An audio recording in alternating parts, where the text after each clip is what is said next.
Collaborer efficacement en réseau exige une bonne préparation d'équipe de travail.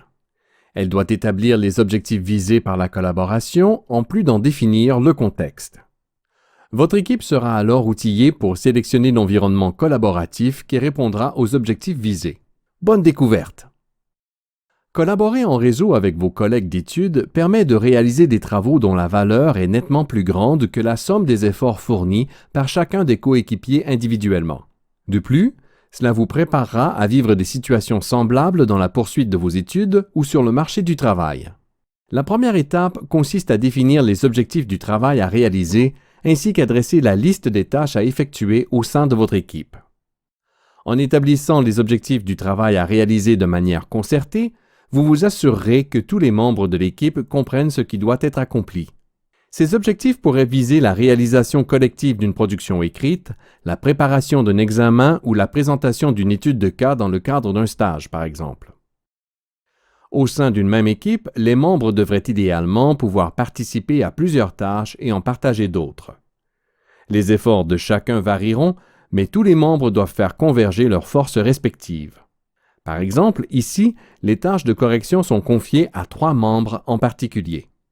S'il y a des divergences d'opinion dans l'équipe, optez pour la solution qui servira le mieux l'atteinte des objectifs communs. Une fois les objectifs définis et les tâches à accomplir bien comprises par chaque membre de l'équipe, vous devrez ensuite définir le contexte dans lequel votre collaboration en réseau se réalisera jusqu'à l'aboutissement du travail collectif. Voici quelques exemples d'éléments de contexte que vous devrez prendre en considération. Par exemple, votre enseignant pourrait fixer des règles et demander que votre travail prenne la forme d'un wiki ou d'un blog. Le contexte d'organisation du travail ne sera évidemment pas le même si vous formez une équipe de 3 ou de 8 personnes. Des facteurs comme les disponibilités de chaque membre de l'équipe, de même que l'équipement et les ressources à votre disposition, devront être bien évalués par l'équipe. Voici quelques avantages à retirer d'un contexte de collaboration stimulant et certains défis à relever pour y parvenir. Par exemple, une collaboration efficace peut se développer quand les coéquipiers font preuve de bonne volonté et d'engagement. Pour que tous participent aux décisions et encouragent les initiatives, il faut que les coéquipiers se sentent sur un pied d'égalité. Puisque vous partagez des responsabilités en équipe, chacun doit avoir la possibilité de collaborer à toutes les étapes du processus de votre travail. Le contexte de collaboration doit favoriser et même valoriser les interactions interpersonnelles, ce qui contribuera à établir une confiance mutuelle au sein de l'équipe. Finalement, vous verrez qu'un sentiment d'appartenance s'installera et se transformera en source de motivation. En réseau, les notions de distance et de temps sont des alliés du travail collaboratif. Selon les disponibilités des coéquipiers, certains pourront travailler à distance lors de rencontres de travail virtuelles fixées à l'avance. Les autres pourront travailler de façon plus autonome à la co-construction du travail d'équipe au moment qui leur convient le mieux. Si le projet de collaboration est complexe, coordonner et planifier l'avancement des travaux devient alors un enjeu considérable.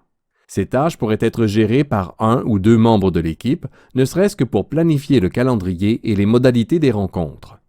Les responsabilités devant être partagées par tous les membres de l'équipe, faites attention à ne pas décharger toutes les responsabilités sur ces personnes. Une fois les objectifs et le contexte établis, vous êtes maintenant en mesure de planifier votre environnement pour faciliter votre collaboration en réseau. Il ne faut pas confondre le format choisi pour le travail final avec l'environnement collaboratif. Ce dernier regroupe le choix des outils qui seront utilisés par l'équipe pour réaliser les travaux en réseau. Ces outils serviront à communiquer, à organiser la progression des travaux, à créer et à partager des documents. Ils doivent être sélectionnés de façon à répondre à vos besoins spécifiques. Cependant, il est rare de retrouver tous les outils nécessaires à la bonne conduite d'un projet d'équipe sur une seule et même plateforme. Vous pouvez alors utiliser quelques outils spécialisés, libres et gratuits, qui sont disponibles sur le web.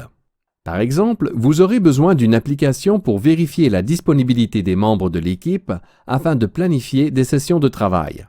Nous illustrons ici l'outil de sondage de disponibilité Frame-A-Date qui répond à ce besoin. Cette application est disponible gratuitement et sans abonnement.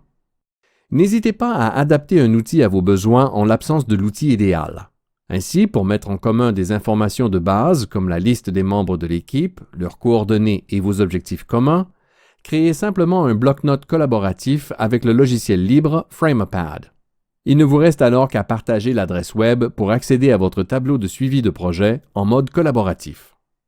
Avec un peu de recherche en ligne, il est possible de trouver des outils de gestion de projets plus complexes qui offrent un tableau de bord virtuel comprenant une liste de tâches accompagné d'un taux d'avancement du projet en pourcentage. Ces applications peuvent représenter un défi supplémentaire d'appropriation et nécessiter un peu de temps avant que les membres de l'équipe soient confortables à les utiliser.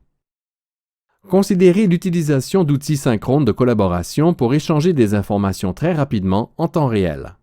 La visioconférence, le clavardage ou la messagerie instantanée, le tableau partagé et les logiciels d'écriture collaborative en info nuagique en sont quelques exemples.